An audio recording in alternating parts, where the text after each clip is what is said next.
علیکم ورحمۃ اللہ وبرکاتہ۔ محترم دینی بھائیوں اور بہنوں اور عزیز طالبات، کل بسم اللہ الرحمن الرحیم وبہ نستعین، کل ہم لوگ دوسرا باب پڑھ رہے تھے، باب دعاؤکم ایمانکم۔ قال حدثنا عبید اللہ بن موسیٰ قال اخبرنا حنظلة بن ابی سفیان عن اکرمۃ بن خالد عن ابن عمر قال قال رسول اللہ صلی اللہ علیہ وسلم بني الاسلام على خمس، شہادت اللہ الہ الا اللہ اور شہادت اللہ الہ الا اللہ دونوں طرح سے پڑھ سکتے ہیں، وان محمد رسول اللہ واقام الصلاۃ وایتاء الزکاۃ والحج وصوم رمضان او کما قال صلی اللہ علیہ وسلم۔ دوسرا باب پڑھ رہے تھے، جس کے بارے میں امام نووی رحمۃ اللہ علیہ نے لکھا ہے باب۔ امام نووی رحمۃ اللہ علیہ فرماتے ہیں کہ یہاں پر باب نہیں ہے، اور جو لوگ یہاں پر باب پڑھتے ہیں یا پڑھتے ہیں وہ صحیح نہیں غلط، لیکن بخاری کا جو نسخہ ہمارے سامنے ہے کمبری یا شیلی کے طریق سے مختلف طرق سے جو روایت ہم تک پہنچی ہے اس میں باب موجود ہے، اس لیے یہ امام نووی رحمۃ اللہ علیہ کا یہ کہنا کہ جو لوگ باب یہاں پر لکھتے ہیں اور جو پڑھتے ہیں وہ صحیح نہیں، یہ بات جو ہے ان کی محل نظر ہے۔ تو باب دعاؤکم ایمانکم، کل جو اس میں الفاظ کے اس کی بات ہو گئی کہ دعاؤکم ایمانکم، یہ عبداللہ ابن عباس رضی اللہ تعالیٰ عنہما نے یہ تفسیر بیان کی، دعا کی تفسیر انہوں نے یہ بیان کی کہ ایمان کو اصل میں پوری آیت جو ہے سورہ فرقان کی ہے، قل ما یعبأ بکم ربی لولا دعاؤکم، تو قل ما یعبأ بکم ربی لولا دعاؤکم، کہ اگر تمہارا پکارنا نہ ہوتا، تمہاری دعا نہ ہوتی۔ اس دعا کی تفسیر امام عبداللہ ابن عباس رضی اللہ تعالیٰ عنہ نے بتایا کہ لولا دعاؤکم اے لولا ایمانکم، کہ اگر تمہارا ایمان نہ ہوتا، تمہاری یہ عبادت نہ ہوتی تو میرا رب کو تمہاری کوئی پرواہ نہیں۔ اللہ تبارک و تعالیٰ اپنے بندے سے اس کا جو رشتہ ہے وہ رب کا ہے، وہ ہمارا رب ہے، ہم اس کے بندے ہیں،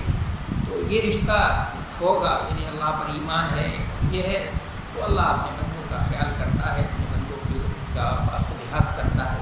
ایمان میں اس کے اندر ایمان ہو، عبادت کا جذبہ ہو، اس کی بندگی کا جذبہ ہے، اللہ تبارک و تعالیٰ جو ہے وہ ان کا لحاظ کرتا ہے۔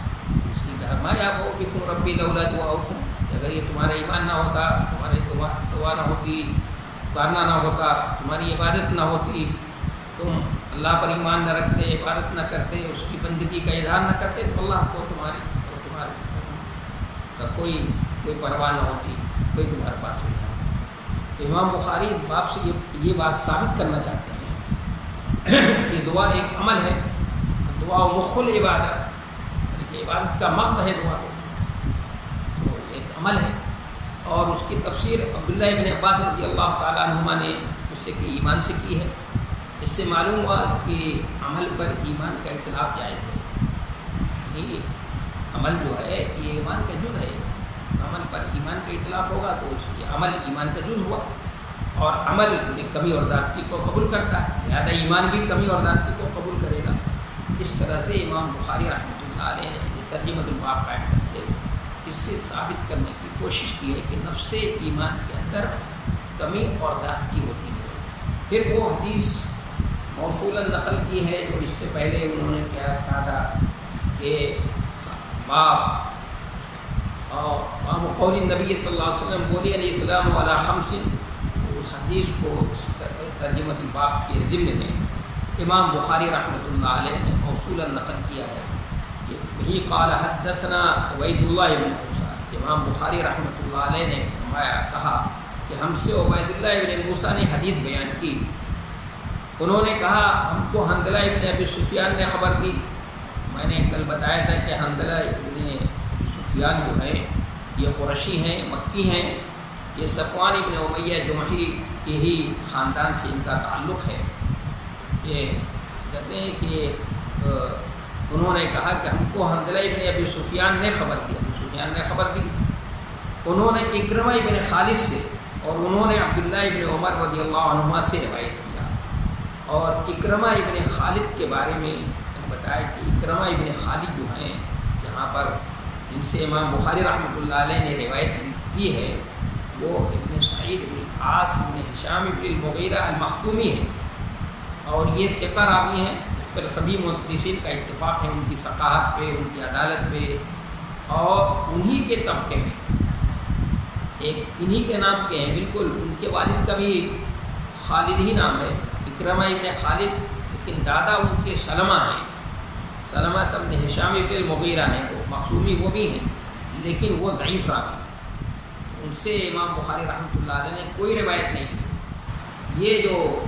اکرمہ ابن خالد جو ابن سعید بن العاص ہیں، یہ ان سے ثقہ ہیں سبھی محدثین کے نزدیک، ان سے یہ روایت امام بخاری رحمۃ اللہ علیہ نے، انہوں نے اکرمہ ابن خالد سے، انہوں نے عبداللہ ابن عمر رضی اللہ عنہ سے روایت، انہوں نے کہا کہ رسول اللہ صلی اللہ علیہ وسلم نے فرمایا ہے کہ بنیاد اسلام والا خمس، کہ اسلام کی بنیاد 5 ستونوں پر ہے، یعنی اعلیٰ خمسۃ آئے،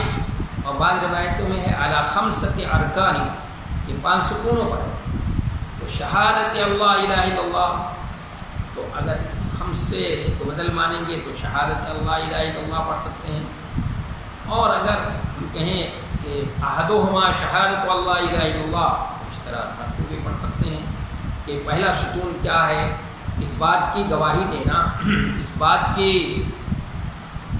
کہ گواہی دینا کہ اللہ کے سوا کوئی سچا معبود نہیں، پہلا ستون یہ ہے، وَأَنَّ محمد رسول اللہ، اور یہ کہ محمد صلی اللہ علیہ وسلم اللہ کے سچے رسول ہیں، پہلا ستون یہ ہے۔ اور دوسرا کہ وَإِقَامِ الصَّلَاةِ، اقامہ یقیم و اقامت کے معنی آتے ہیں سیدھا کرنا، اور صلاۃ کے معنی میں نے بتایا، صلاۃ کے اندر معنی جو ہے بندگی کبھی آتے ہیں، اس میں پوجا کرنا، وہ پرستش کے معنی بھی آتے ہیں، اور اس کے اندر اطاعت و فرمانبرداری کا معنی بھی ہے۔ اور صلاۃ جو عربی زبان میں، صلاۃ جو ہے عبادت، نماز،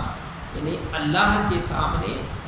انتہائی عاجزی اور انکساری کا اظہار انتہائی محبت کے ساتھ، اس کو کہتے ہیں اقام الصلاۃ۔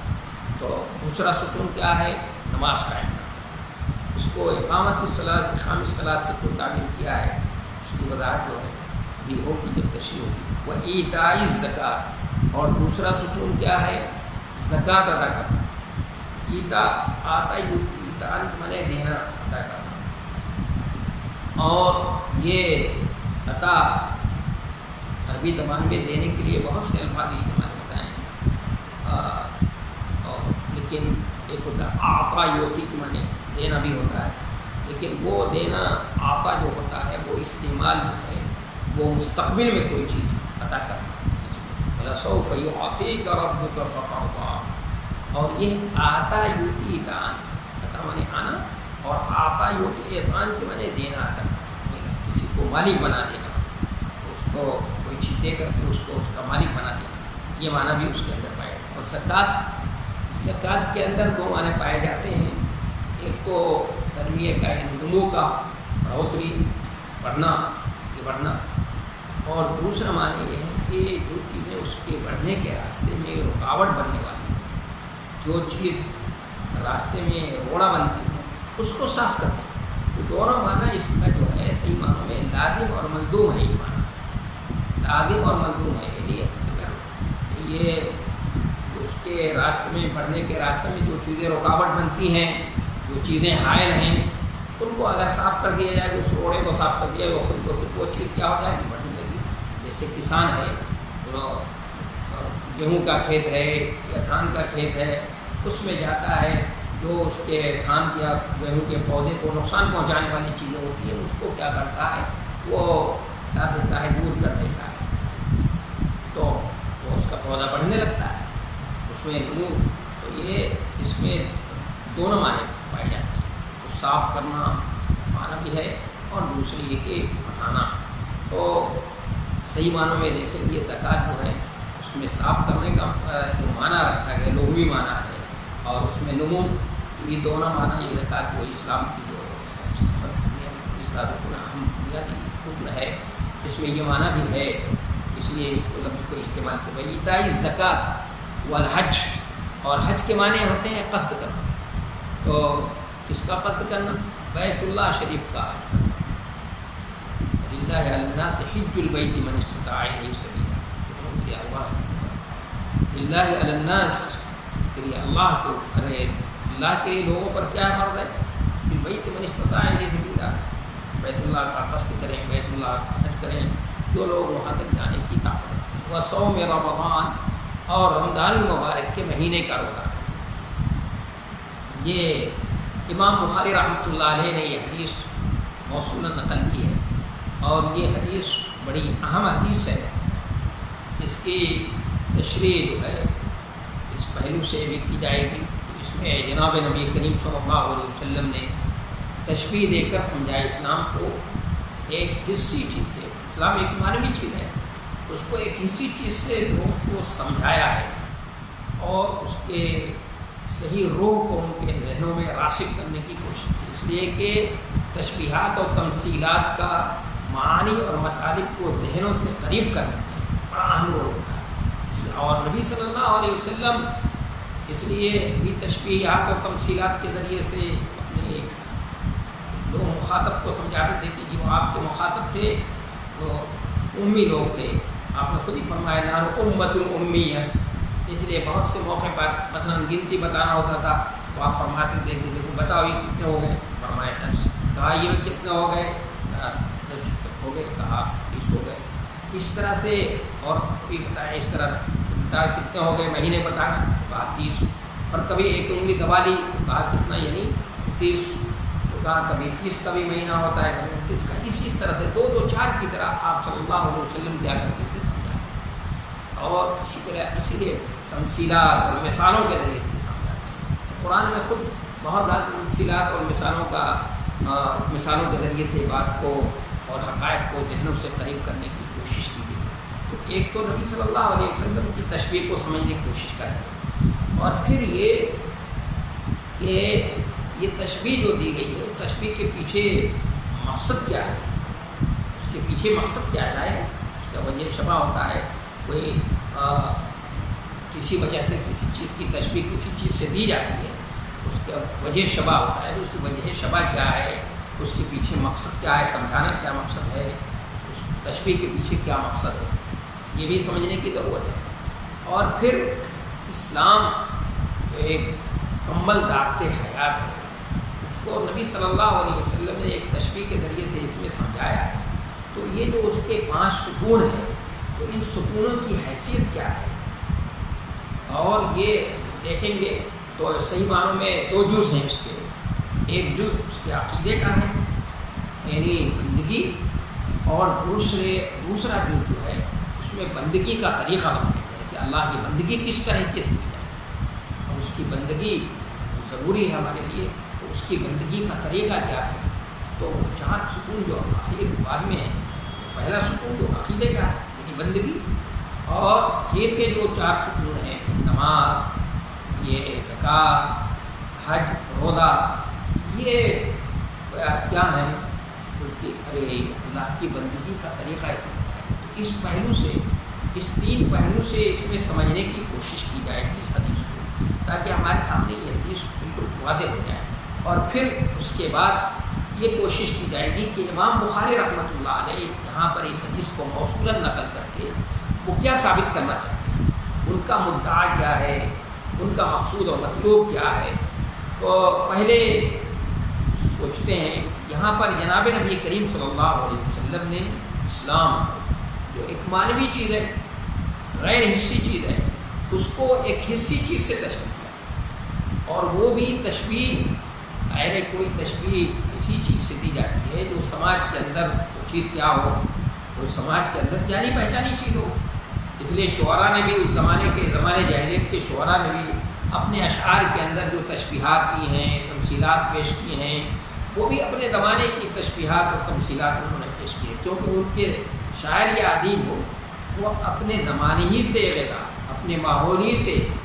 اور غذا حاصل کرتا ہے اور اس سے جو ہے وہ کام اپنا نکالتا ہے، چلاتا ہے۔ تو جناب نبی کریم صلی اللہ علیہ وسلم نے یہاں پر جو تمثیل دی ہے وہ تمثیل اسی زمانے کی ہے، کیونکہ وہاں عام طور پر جو شمالی علاقے کے عرب کے لیے، جزیرۃ العرب کے لیے جنوبی علاقے کے تو نہیں، لیکن جو شمالی علاقے کے جزیرۃ العرب کے لوگ، یعنی یہ جو جنوبی علاقے کے یمن والے، ان کی تو شہری زندگی تھی، ان کی خانہ مدرسوں کی زندگی نہیں تھی، ان کے ہاں تمدن تھا، ان کے شہریت تھی، ان کے ہاں یہ سب چیزیں تھیں، ان کے ہاں یہ سب چیزیں ملتی ہیں، یہ ان کے ہاں یہ چیز ہے، شہری زندگی تھی، خانہ مدرسوں والی زندگی۔ لیکن یہ جزیرۃ العرب کے علاقے کے جو شمالی علاقے کے لوگ تھے، ان میں سے اکثر لوگ سوائے مکہ اور مدینہ کے، وہ بھی بہت بعد میں 5ویں صدی عیسوی کے نصف میں، ان کے اندر ان کے یہاں بھی شہری زندگی کا اور تمدن کا اثر ان کے یہاں بھی آیا، اور اس کے اسباب یہاں پر موقع نہیں ہے کہ اس کی تشریح کی جائے۔ تو مکہ اور مدینے والے یہ شہری زندگی گزارتے تھے، باقی یہ جتنے بھی شمالی علاقے کے لوگ تھے اور عدنانی تھے، وہ عام طور پر ان کی خانہ بدوشوں والی زندگی تھی، خیموں کی زندگی، اور کیونکہ ان کا ذریعہ معاش تھا مویشی پالنا، تو کبھی مویشی کے لیے چارہ چاہیے، کبھی یہاں پر پڑاؤ ڈال دیا، کبھی وہاں ڈال دیا، کبھی تو خیمے کی زندگی تھی، خیمے سے بخوبی واقف تھے۔ تو آپ صلی اللہ علیہ وسلم نے یہاں پر اسلام کو جو ایک مانوی چیز ہے، ایک غیر حصی چیز ہے، اس کو ایک حصی چیز سے خیمے سے تشبیہ دے کر بتایا کہ اسلام کو یہ سمجھو کہ وہ جیسے کہ خیمہ ہے، خیمہ جو ہے وہ 5 ستونوں پر قائم ہوتا ہے، اس میں جو اس کا بیچ کا اس کا ستون ہے وہ بنیادی پتھر ہوتا ہے، یعنی وہ اگر بیچ کا ستون جو ہوتا ہے اگر وہ نہ ہو تو خیمہ نہیں ہوتا، خیمہ نیچے ہو جائے گا۔ اور اس کے چاروں کونے پر جو میخیں ہوتی ہیں، ٹوٹیاں گاڑی جاتی ہیں، ان کی حیثیت میخوں کی ہوتی ہے، وہ بھی اہم ہوتے ہیں۔ ان میں سے اگر کوئی خیمہ کوئی میخ نہیں ہے، کوئی ٹوٹی مثلا یہ ہو گئی ہے، تو ادھر کا خیمہ سمٹا ہوا ہوگا، یا 2 اگر نہیں ہے تو 2 طرف کا خیمہ سمٹا ہوگا، لیکن خیمہ ہوگا۔ اور اگر چاروں میخیں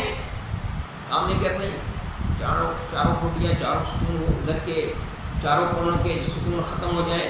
تب بھی وہ خیمہ چاروں طرف سے سمٹا تو ہوگا، خیمہ ہوگا لیکن سمٹا ہوا ہوگا۔ تو اس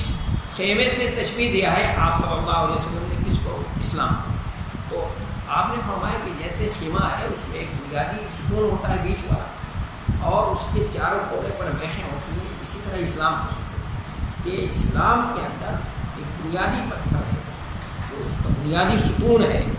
اسلام کا، وہ کیا ہے؟ وہ ہے توحید اور رسالت،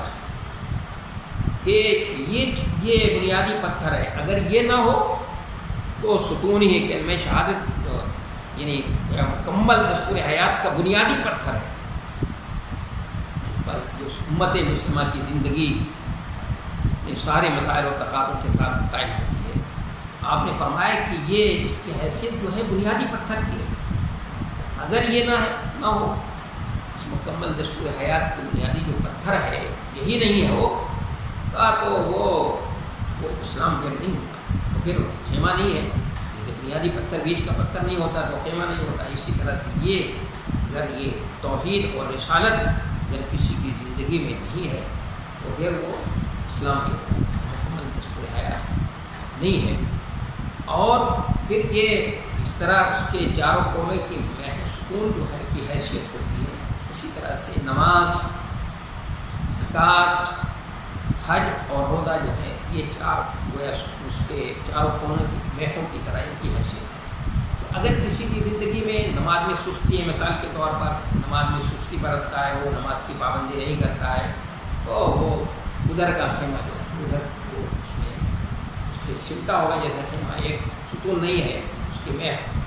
ٹوٹ جائے، یہ ہو نہ ہو تو خیمہ سمٹا ہوتا ہے، تو ادھر سے اس کے اندر کمی ہوگی۔ اگر 2 نہیں ہے تو اگر سبھی نہیں ہے ستون تو خیمہ تو ہوگا، مکمل ضابط حیات تو ہوگا اس کے ہوئے، لیکن وہ ایسے ہی ہوگا خیمے جیسا خیمہ سمٹا ہوا ہوتا ہے اسی طرح سے سمٹا ہوا ہوگا۔ آپ صلی اللہ علیہ وسلم نے اسلام جو ایک کیا ہے حصی چیز ہے، غیر حصی چیز ہے، معنوی چیز ہے، اس کو ایک حصی چیز سے تشبیہ دے کر سمجھایا ہے تاکہ ذہنوں میں ان کے یہ حقائق ذہن میں قریب ہو جائے۔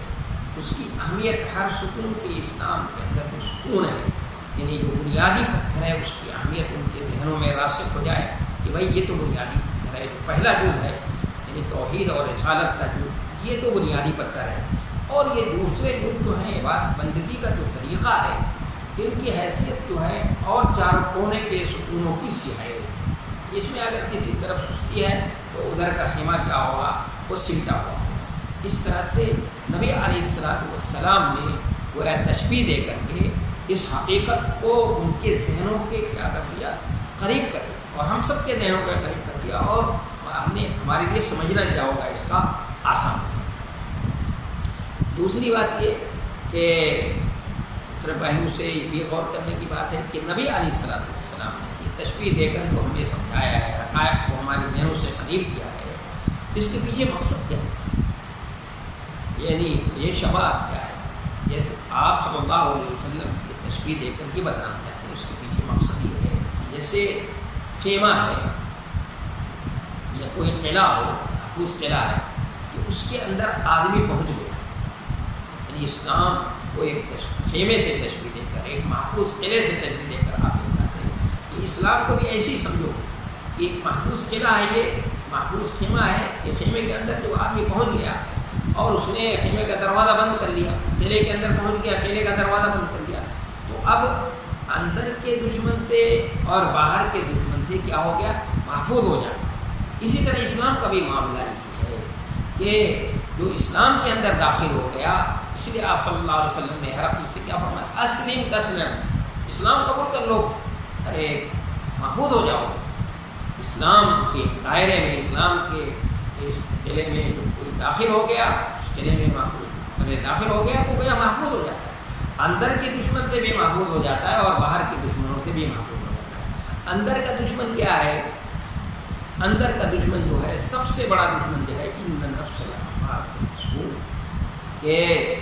نفس امارہ جو ہے یہ جو انسان کو برائی کی طرف ابھارتا ہے، اس نفس کے شر سے محفوظ ہوتا ہے۔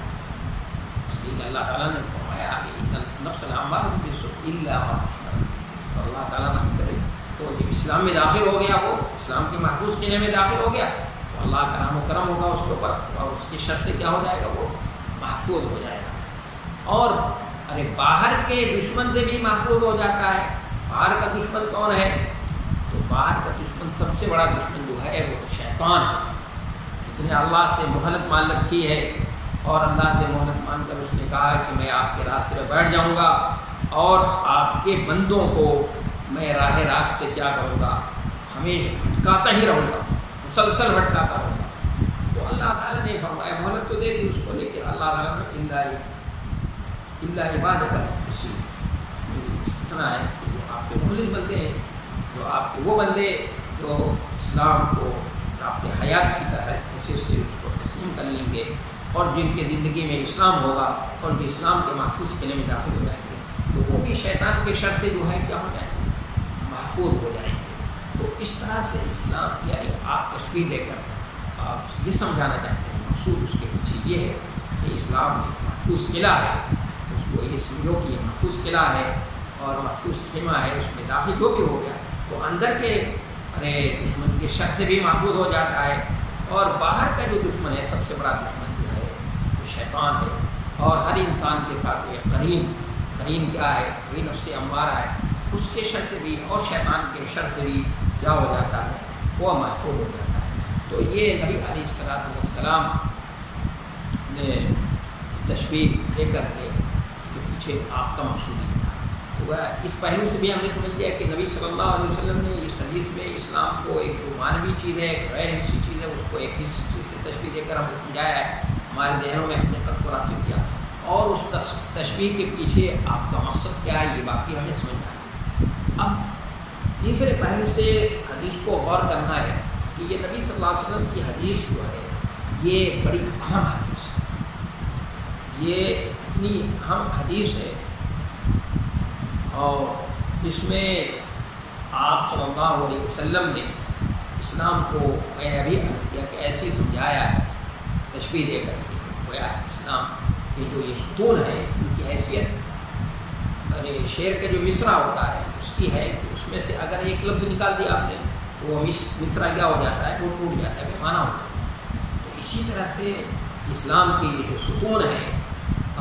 اس کی حیثیت جو ہے مصرع کی، جو شعر کا مصرع ہوتا ہے اس کے جو الفاظ ہوتے ہیں اس میں سے اگر ایک لفظ بھی نکال دیا جائے، ایک حرف بھی نکال جائے تو وہ مصرع ٹوٹ جاتا ہے، اس کی وہ حیثیت یہی ہے۔ تو یہ اسلام اس حدیث کے اندر آپ نے فرمایا کہ بنی الاسلام علی خمس، کہ اسلام کی بنیاد 5 ستونوں پر ہے، یعنی 5 ستون ہیں، 5 دعائم ہیں، علی خمس دعائم یا علی خمسۃ ارکان، صورت ارکان جو روایتوں میں علی خمسۃ ہے تو وہاں پر ارکان محدود مانا جائے گا، اور جس میں علی خمس ہے جیسے کہ یہاں پر میرے سامنے ہے تو یہاں پر دعائم کو کہ 5 ستونوں پر۔ تو پہلا ستون کیا ہے؟ شہادت اللہ الہ الا اللہ و ان محمد رسول اللہ، پہلا جز ہے، یعنی اس اسلام کے اندر اس چیز میں آپ نے 2 جز بیان کیے ہیں۔ پہلا جز ہے اس کا تعلق بندگی سے ہے، اور دوسرا جز اللہ کی بندگی کا طریقہ کیا ہے۔ تو پہلے جز کو سمجھتے ہیں کہ آپ صلی اللہ علیہ وسلم نے فرمایا شہادت اللہ، اس بات کی گواہی دینا کہ اللہ کے علاوہ کوئی معبود نہیں۔ پہلے اسلام کا بنیادی پتھر جو ہے، اسلامی مکمل دستور حیات کا بنیادی پتھر کیا ہے؟ اس بات کی گواہی دینا کہ اللہ کے علاوہ کوئی معبود نہیں۔ یعنی اسلام میں یہاں پر تعدد الہ کا تصور نہیں ہے، یہ نہیں ہے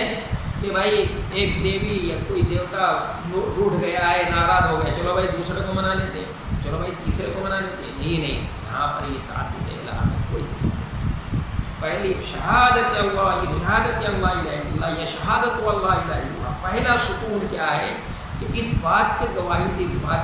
دینا کہ اللہ کے علاوہ، اور یہ گواہی یہ پہلا جز جو ہے، بنیادی جز ہے، یہ اسلام یہ عقیدہ ہے، یہ الوہیت، یہ وہ عقیدہ ہے جس عقیدے کی تعلیم تمام انبیاء کرام، سب سے پہلے تمام انبیاء کرام نے اس عقیدے کی ہی تعلیم دی ہے، اسی عقیدے کی طرف لوگوں کو پہلے دعوت دی، اور اسی کیونکہ عقیدہ ہی جو ہے یہ ہر چیز کے بیس بھی ہے، بنیاد بھی ہے، اور عقائد کی بھی بنیاد ہے۔ عبادات کی تو بنیاد ہے، یہ معاملات کی بھی بیس ہے، لیکن عقیدے کی بھی بیس اور بنیاد ہے۔ اس لیے ہر مذہب کے اندر، ہر دین کے اندر جو ہے عقیدے کو اولیت حاصل رہی ہے، ہر سب نے عقیدے کو پہلے نمبر پر رکھا ہے۔ اس لیے انبیاء کرام، جتنے بھی انبیاء کرام آئے ہیں، انہوں نے اپنی دعوت کا آغاز یہیں سے شروع کیا، قولوا لا الہ الا اللہ، یہ کہہ دو کہ اللہ کے علاوہ کوئی نہیں، یہ کامیاب ہے۔ اور نبی صلی اللہ علیہ وسلم نے بھی اپنی دعوت کا آغاز اسی سے کیا تھا۔ تو انہیں توحید الوہیہ، اسی کو میں نے بتایا تھا کہ اس بات کی گواہی دینا کہ اس کائنات کے اندر اللہ کے علاوہ کوئی معبود نہیں، یعنی لوگ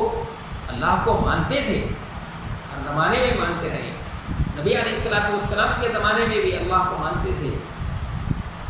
لیکن اللہ کو حیثیت سے مانتے تھے، جانتے اور پہچانتے تھے کہ اگر آپ پوچھیں گے کہ کس نے زمین آسمان کو کس نے پیدا کیا، ہم مانتے تھے، رب تسلیم کرتے تھے اللہ کو، اللہ کے علاوہ کسی کو رب نہیں مانتے تھے، لیکن الوہیت الہ کی حیثیت سے صرف اللہ کو الہ مانے نہیں، بتوں کو بھی اس کے ساتھ شریک کرتے تھے، کہتے تھے ما نعبدهم الا ليقربونا الى اللہ زلفیٰ۔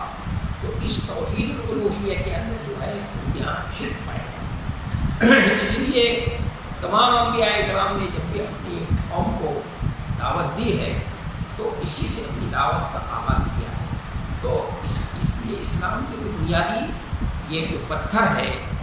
یہ مکمل دستور حیات کا بنیادی پتھر جس پر اس امت مسلمہ کی زندگی کے اپنے اپنے سارے مسائل اور تقاضوں کے ساتھ قائم ہوتی ہے امت مسلمہ کی یہ زندگی، اس پتھر پہ امت مسلمہ کی زندگی اپنے سارے مسائل اور تقاضوں کے ساتھ قائم ہوتی ہے۔ اور تمام مذاہب ادیان میں بھی عقیدے کو عمل اور عبادت و احکام و ضوابط پر اولیت حاصل رہی ہے، اس لیے یہاں پر بھی اولیت کے طور پر اس حدیث میں بھی جناب نبی کریم صلی اللہ علیہ وسلم نے کیا کیا ہے، بیان کیا ہے۔ کیونکہ عقیدہ جو ہے میں نے بتایا کہ عقیدے اسی عقیدے ہی کے اساس پر باقی چیزیں لازم اور ضروری ہوں گی۔ یہ ہے کہ اللہ کے تمام رسولوں نے اسی کی سب سے پہلے جو ہے اس کی اللہ کی پاکی اور یہ بیان کی ہے، اور یہ بیان کیا کہ اللہ ہر عیب سے پاک ہے اور اس کو منزہ بتایا، اس عقیدے ہی کو لوگوں کے سامنے بیان کیا ہے۔ اس لیے نبی علیہ السلام نے بھی جب ایمان کی اسلام کی بنیاد کو بتایا ہے تو سب سے پہلے اللہ کی الوہیت کا، کہ اس بات کی گواہی دے کہ اللہ کے علاوہ کوئی معبود نہیں، گویا توحید الالوہیہ کو آپ صلی اللہ علیہ وسلم نے پیش کیا کہ یہی عقیدہ بنیادی عقیدہ ہے، اور اسی عقیدے کو اسی حیثیت سے تمام انبیاء نے اللہ تبارک و تعالیٰ پیش کیا ہے کہ اللہ ہی عبادت کے لائق ہے، اس کے علاوہ کوئی عبادت کے لائق نہیں، اور اللہ ہر عیب سے پاک ہے، اور ہر عیب سے یہ ہے جو لوگ اللہ کے ساتھ کسی کو شریک ٹھہراتے ہیں اللہ اس سے کیا ہے، پاک صاف منزہ ہے۔ تو یہ اس عقیدے کا پہلا جز ہے۔ تو جب اللہ کو کوئی الہ مان لے گا، اللہ کو رب مان لے گا، حیثیت رب مالک ایک تسلیم کر لے گا، اس کو پالن ہار مانے گا اور اس کے علاوہ معبود مانے گا، اور صفات اور ذات و صفات کے اعتبار سے بھی اللہ کو ایک تسلیم کرے گا، تو اس کے لیے ضروری ہے کہ وان محمد رسول اللہ، نبی صلی اللہ علیہ وسلم کو بھی کی رسالت کو بھی تسلیم کرے، اس لیے کہ ایک رب ہے جو اس نے ہمارے جسمانی تربیت کے لیے، ہماری تربیت کے لیے یہ سب کائنات بنائی، اور کائنات کے اندر بہت سی چیزیں پیدا کی، تو ہماری روحانی تربیت کے لیے بھی نظم اس نے کیا، اور روحانی تربیت کا نظم جو ہے ایک سلسلہ جاری کیا کہ پہلے انسان کو نبی بنایا اور اس کی آخری کڑی حضرت محمد صلی اللہ علیہ وسلم ہے، تو اس کو رسالت کو بھی تسلیم کرنا پڑے گا۔ یہ دونوں لازم اور ملزوم ہیں۔ اس حیثیت سے پہلے اس اسلام میں جو یہ حدیث 2 جز پر مشتمل ہے، تو اس کا پہلا جز جو ہے کیا ہے، عقیدے کا جز ہے، اور وہ جز ہے اللہ کی بندگی کا، کہ عقیدہ کیا ہے، اللہ کی بندگی، اور اسی بندگی کے لیے ہم کو اللہ تبارک و تعالیٰ نے پیدا کیا ہے، اس لیے اس توحید کو توحید القصد والطلب کہا جاتا ہے۔ میں اسی پر آج کے درس کو بس کرتا ہوں، انشاءاللہ کل جو ہے وہ دوسرا جز ہے بندگی کا طریقہ کیا ہوگا، بندگی کا طریقہ اس حدیث میں کیا جناب نبی کریم صلی اللہ علیہ وسلم نے فرمایا ہے، اور اس میں سب سے پہلے نمبر پہ نماز کو رکھا ہے۔ تو کیوں نماز کو سب سے پہلے نمبر پر رکھا، اولیت کیوں دی گئی ہے، اس کی وجہ بھی جاننے کی اور سمجھنے کی کوشش کریں گے۔